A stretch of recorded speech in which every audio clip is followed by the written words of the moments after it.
It feels good to be back. This is because I missed you guys, and I'm sure you guys as well missed me. Well, some teams didn't miss their ticket for the Euro 2020, while Nigeria as well also started like a house on fire at the ongoing 2021 African Cup of Nations qualifiers, beating Lesotho and Benin Republic. 6 points in the bag, a maximum value so far. Welcome. It's a very bright, hot spot morning. I bid you. My name is Babajide Guerrero, and the gentlemen are with me in the studios. We will come back from this break, and then we'll open up to sports or sports. You don't want to miss this. So we continue what has been a fantastic time from 3 weeks ago when we brought Fisayo, and then the following week when we brought Mide.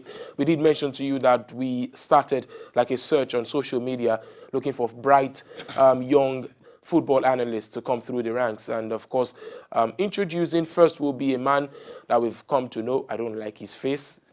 But hey, he's always here with me. He's like a necessary evil, yeah? But hey, he's my man regardless. Dario Oguns, how are you? I'm fine. It's good to be back. Yeah. After a week of hiatus. But just like you know, the league is back. Yeah. Other competitions are back as well. Great to be here. And Dario looks good in a tie. Guys, I don't want to say how long it took us to convince Dario, to wear a tie. But maybe the camera should go one more time to it, and then Gary should feel himself on camera. Yeah, it's I'm enough. doing a great job. Yes, you are. You are indeed. You are indeed looking good in a tie as well. But yeah, so also does this young man looks good in a tie. And of course, he looked good when he walked in through our doors for his audition. Step forward. Moses, how are you? How are you doing? I'm fine. I'm good. I'm wonderful. Yeah, it's good to see you, man. You just smile. You're smiling. I'm good to Angu, man. I'm a happy child, so... Yeah, you are. Yeah, you are indeed. And that's the kind of feel that the show brings, especially knowing fully well that Nigerian Professional Football League as well continues this week. We saw midweek results on your screen right there, where Sunshine Stars defeated Enyimba, defending champions, 1-0. Nasarawa United had a score draw against Plateau United.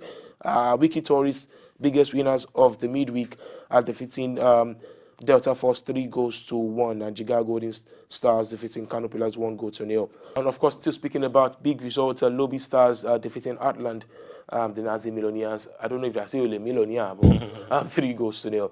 But again, one of our featured games is the game between MFM and Warri Wolves. It's sad that at this stage, at this level, this is 2019, we have issues like this, fans running onto the pitch, assaulting a player.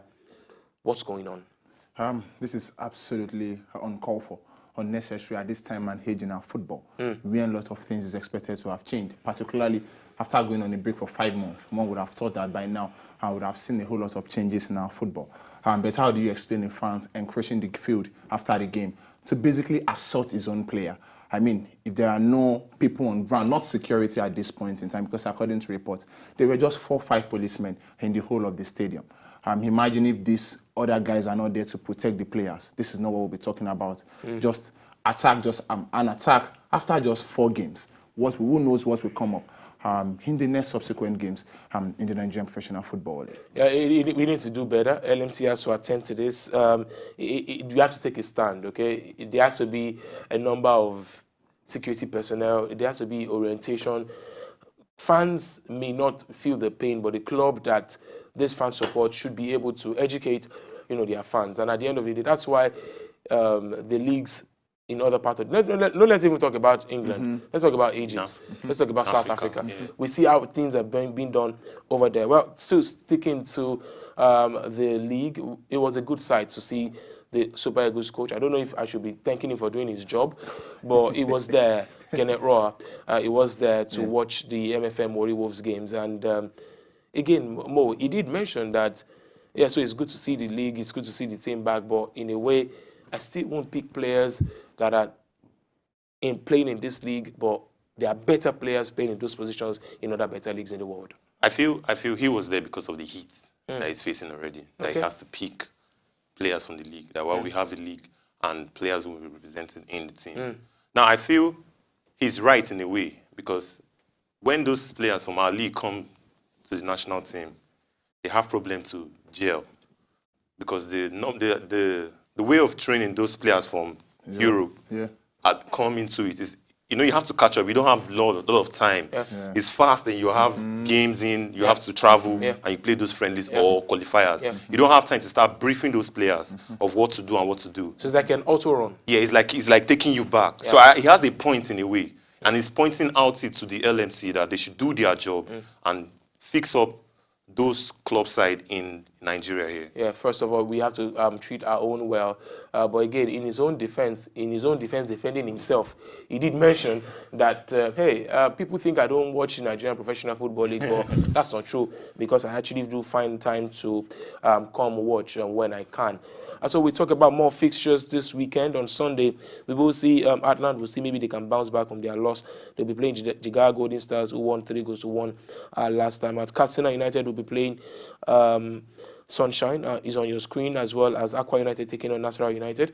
At the Sani Abacha Stadium, we will see thousands of Kano Pillar fans take to the stadium to watch Kano Pillars play Wiki Tourists, and as well as Warri Wolves taking on Rivers United. Rangers as well playing Aqua Starlet. Well, has it been boring without him? I think so. Does it bring a lot of more spice, more juice to the table? Yes, I think so. Has it been missed? Oh, yes. Ladies and gentlemen, sport lovers, it's no news anymore. The special one is back. Yeah. I don't know if people are excited. I don't know how you guys are feeling. If you guys don't feel good, I send you out of the studio because I'm feeling excited, really. But this time around, he has joined the Lily Whites in a fee that will soon become the second highest earning manager in the EPL, with a 3.5-year contract to the tune of £15 million. But we're looking forward to what Mourinho brings, because we know what he brings definitely. The show just got started, and we're looking forward to how very well interesting it will be. And maybe it is time for him to turn the tides for Tottenham Hotspurs. Some people are already saying a trophy is guaranteed, and in the next 3 seasons he will fight with Harry Kane, and then there'll be trouble. But that's another issue, yeah? That's a more thing that we want to see Mourinho change, yeah? I think this is what football lovers are known for. Just like the way we are also craving in this part of the world again, enough of stability after 3 years. Okay. What we expect to see is basically trophies. I mean, you don't stay up to that 5 years according to the contract negotiation at the moment. So for 5 years, you also need a trophy. For Pochettino, you don't stay 5.5 years without getting a trophy. At the end of the day, it boils down to one thing. Trophies. It boils down to trophy. Yeah. History will not remember you for the quality of football you play. History will not remember you for coming second on the log. History will always remember you for the number of trophies you've won. So getting there, Jose Mourinho. Let's see if at all you can get the Lily Whites to dare is to do. That's the motto of Tottenham. So let's see them daring this time around. But of course, his first baptism as a coach will come against West Ham at the stadium, at London Stadium right there. Arsenal will play Southampton. Brighton will play Leicester. Crystal Palace play Liverpool in a game where we will not see Robo and Robertson and Mo Salah. It's confirmed that they will be missing the game later today. Everton will play Norwich. Manchester City will play Chelsea. Sheffield United will play Man United. And Aston Villa will play Newcastle. Let's talk about City-Chelsea. Okay, so Chelsea are in a time of their lives, obviously. One of the best runs they've ever had in 30 years. This particular run looks very good. You're a Chelsea fan, Mo. Yeah. You guys are having fun right now, but is it the right time to go to the Etihad? There's nothing like the right time. We just. If you look at it, we've been more good away than in home. Yeah, but you guys have not been to the Etihad this season. It doesn't mean we've scored 17 goals away. Okay. And Man City has scored 18 goals at home. Yeah. So it's like the battle of the king of the home and the king of the away goals. Yeah. So I feel comfortable. I feel confident. That's the word. Okay. I feel confident because, yes, City is, quote unquote, they're very good. But you could see against the match against Liverpool, you could see the flaws in their defense. Once you have injury scares and all that, I don't think they were able to fix up. They will get their keeper back for the game, but can Stones or Fernandinho or Otamendi stop the young guns? What is coming? All right, so I think the same question should also be directed to Chelsea, a team that has Jack Zuma at the back line, as Aspilicueta Quetta. Yeah. It's a lot of questioning there, but a friend of mine predicted a bloodbath, because this is what he said. He said, every time City come back from a loss, it's always bloody for the next team. Absolutely. Regardless. So do you see that happening again? Particularly when you lost to your to the title rival in Liverpool. Yeah. You need to realize that you need to beat every other big team so that the other big teams can also do you a favor when you are playing. Then they are playing the title rival. And I think at this point in time, knowing fully well that they can defeat this Chelsea. No better time to play Chelsea, particularly this season, even if they are in their best form. They are not with their best qualities. So Manchester City on their own, and with Pep Guardiola, knowing fully well that he has a lot to do this season, particularly with trophies and Champions League. They can't afford to let go very early in the season. I mean, just building the gap of 6 points to 9 points, 9 points to 12 points. Come on. I mean, they will call for his head anytime soon should they fail to win this one. All right, guys. So let's say it's all set to be a very fantastic game of football. But remember that only 4 times in the history of the English Premier League has a team had 8 points and there's been a comeback. And guess what? Out of those 4 times, City has been able to master 2. The first one was in 2011-2012 season, and the next one was just last season, where Liverpool lost just 1 game and had a near-perfect season, only to lose to Man City, and that was it. They lost that league title by 1 point. So it looks as if City are known to be, in this position and doing it quite well. Well, known to be something is one thing, being a part of one thing is another thing. The Tigers have shown to be part of the fold of the basketball at the Olympics quite often, and they look again to be in the cusp of another qualifications for the 2020 Olympic basketball qualifications. In fact, we can confirm that they defeated Mali by 74-59 in the semi-final of a FIBA pre-Olympic qualifying game on Sunday to book a ticket to yet again another qualifying round. Remember that the Tigers have they're already home and dry. It looks as if under the new minister, Sunday Dari, it looks as if those things are being patched early on. Everybody's going to get their job done as fast as possible, get it over the window, and get into the competition. And it's obvious that, as much as football can bring us joy, other sports can give us joy as well. We are talking about it on an Olympic where we wouldn't have a day, and the Olympic Eagles as well as the Super Falcons. Yeah. Now the D Tigers are through. The D Tigers are almost through. I'm hoping to do this with 10 other countries, or with 14 other countries right there in Belgium come next year in February. Draws to be held in November. Wishing them all the best. The most important thing, let's secure qualification. And let's see what happens in Tokyo 2020.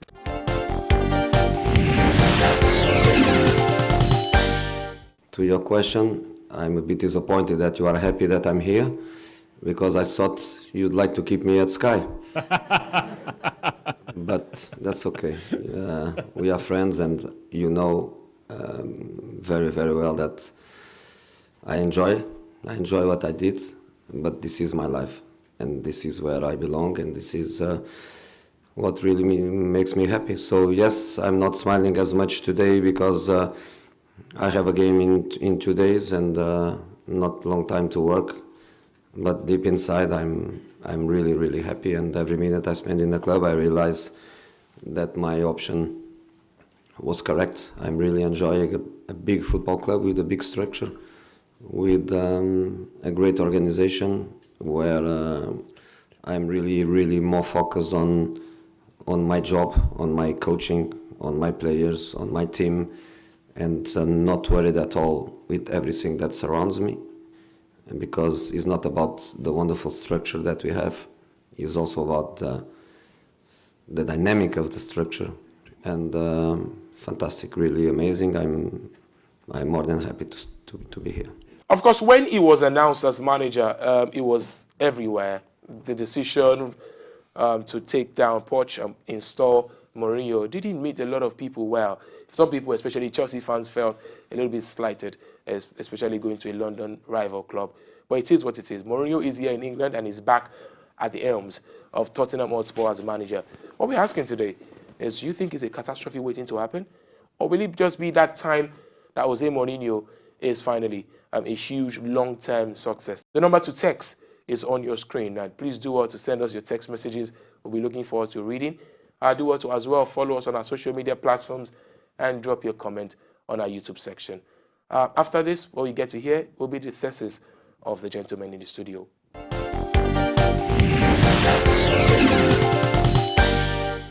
Once beaten, twice shy, they say. After Real Madrid saga, Manchester United players turning to one another. Chelsea fighting one another as well as the technical crew as well. One would have thought that Tottenham Hotspurs will not go close to a manager who is known for trophies as well as his catastrophic attitude. I think it would definitely be a catastrophe waiting to happen in Tottenham Hotspur. life comes with its baggage. And Danny Levy and the Tottenham board has decided to choose Jose Mourinho to lead them into the new life in Tottenham Hotspur. And I don't think he'll be catastrophic for them.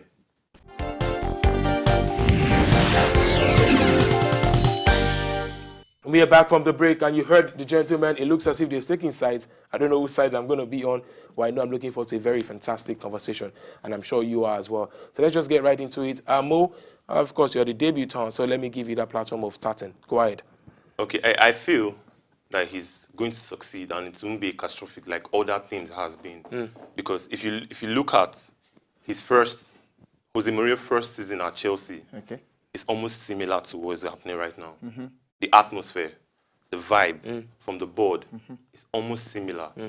Jose Mourinho feeds off this kind of occasions, pressure and occasion because they have nothing to lose. They have a well-structure of players that want to win something.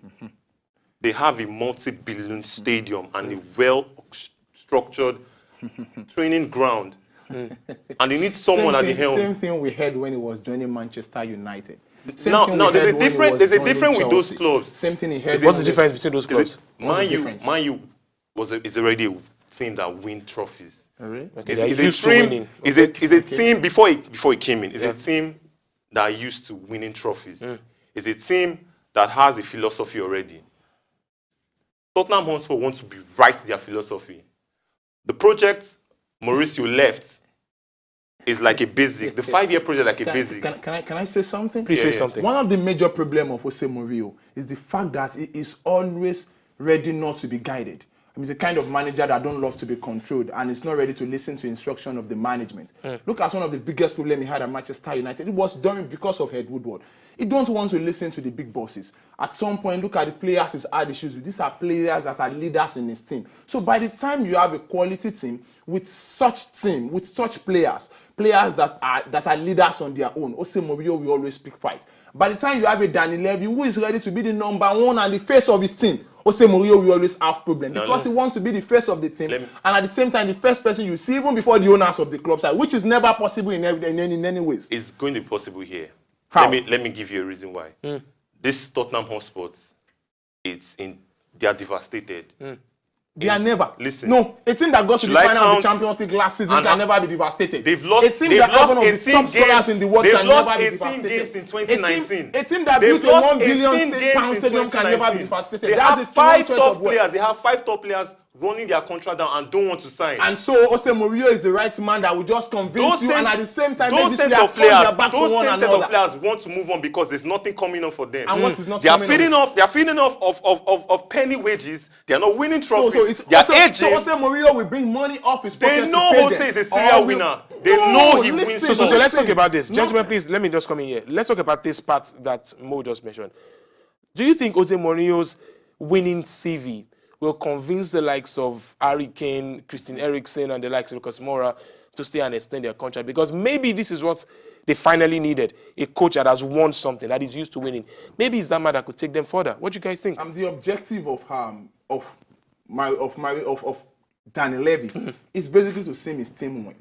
Unfortunately, they will win. Even if it's not without these players, they will win because they have a quality coach. However, the aftermath of the winning is what we are talking about here. Are we? That's what we are looking at. They might end up winning 1 or 2 trophies in the next 2 years. And what happened? Things begin to fall apart. Do you have a manager when things are falling apart that can bring them together? Okay, so you are saying it's a pattern. Let's not forget that Pochettino was able to build after an era of Gareth Bale was gone. And that means, do you have that in a certain Jose Mourinho? Jose Mourinho will leave when things are beginning to fall apart. And you don't need that in a Tottenham Hotspur that is not as big as Manchester United, Chelsea, or Real Madrid that can bounce back. You said your facts based on what he has done before. If you listen to his press conference, Jose says something. How can I be listening to press conference? Anyone can give a good statement in press conference. Jose is not meant. Jose Mourinho is not. Like you said, he's not always want to be guided. Like you said. So, like you said, now Danny Levy that loves to control. And he's a person that when it comes to the press, he pushes everything off. If you listen to his unveiling, he said some statement that I have never even thought of. I want to see him actually do those things. Listen, he said he's going to work with this team and also work with the youth. Mourinho is not that kind of person that works with the youth because he comes with, he wants to win things. He gives him the money.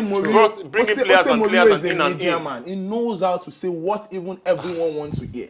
When he came to Chelsea, the first time he called himself the special one. When he was joining Inter, he said, in the next 2 weeks, I will learn how to speak Italiano. And he did. When he went to Spain, he said he's going to stop the monopoly. It's basically playing on your intelligence. Now we are talking about a man that is not ready to be guided by a man who loves to lead in Daniel Levy. Now, when you have two captains in a ship, you definitely know what will happen. And what will happen if he's not winning trophies and the pressure starts brought him there. True. Then Levy brought him there the same way Ed Woodward brought him to Manchester United. Ed Woodward is not a sports person. Let's take that part. Ed Woodward is not a sport person. Ed Woodward is not a sport person. Have you ever but seen Manchester United have always been successful since the time of Ed Woodward. So what are we talking about? This same thing you said, we all know. Okay. Levy knows. True. And we all know Levy is a very hard person to even talk to.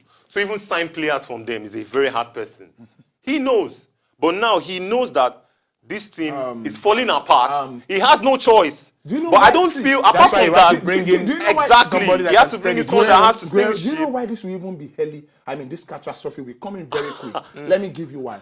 Tottenham Hotspurs is not a big club in quotes that are financially buoyant. And judging by a club that is prudent in spending. They actually. By a club that is prudent in spending. So you feel they will not they will not buy you a Pogba that you wanted when you were in Manchester United. They are financially please allow me land. Now, let's compare the same Tottenham Hotspur to a Napoli where there is a certain big manager like a certain Mourinho now. In Aston, what are they having? Because there's certain Aurelio De Laurentiis, who is also another Daniel Levy. Yeah. I mean, there will always be problem like this. Two captains in a ship. They have always loved their humble manager that will listen to them and listen to whatever they have to offer. He appointed. That kind of manager. He's the one that appointed. He's ready to calm down. You're missing a point here. You're calling Levy, we all know Levy is a strong person. He's a stubborn person. Yeah. But it's the same Levy that appointed Mourinho. Are you telling me they didn't do a background check on Mourinho? What is going on with Napoli at this point in time? It's not the same Aurelio De Laurentiis that appointed at St. Loti. What is going on with Napoli right now? Napoli are not even in the top 4. Mourinho is a serial winner, without any doubt. And Tottenham will benefit from it for the next 3 years that he's been given on his contract to do it. He will actually benefit, and there will be no cracks on that team or the structure that is in place. If winning title is all about, it's all you need in a club side, then maybe they would have gone for a Pep Guardiola that will win and at the same time leave no catastrophe behind. He is a man that don't love to be controlled. And when you work with Daniel Levy, you will definitely listen. You don't have two captains in a ship and expect a successful ride at the end of the day.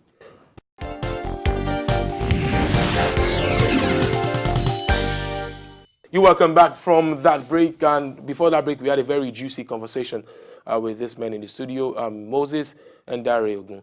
But this is my final whistle. I think there's a pattern with Mourinho, and that pattern may be the only reason why I fear for his stay at Spurs. It happened everywhere, maybe aside Inter, but I think every other places he left, maybe outside Porto as well.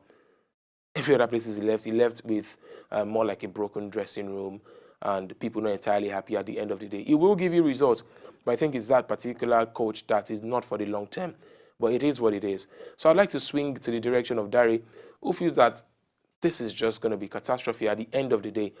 But Mo feels we're not talking at the end of the day here, we're talking now.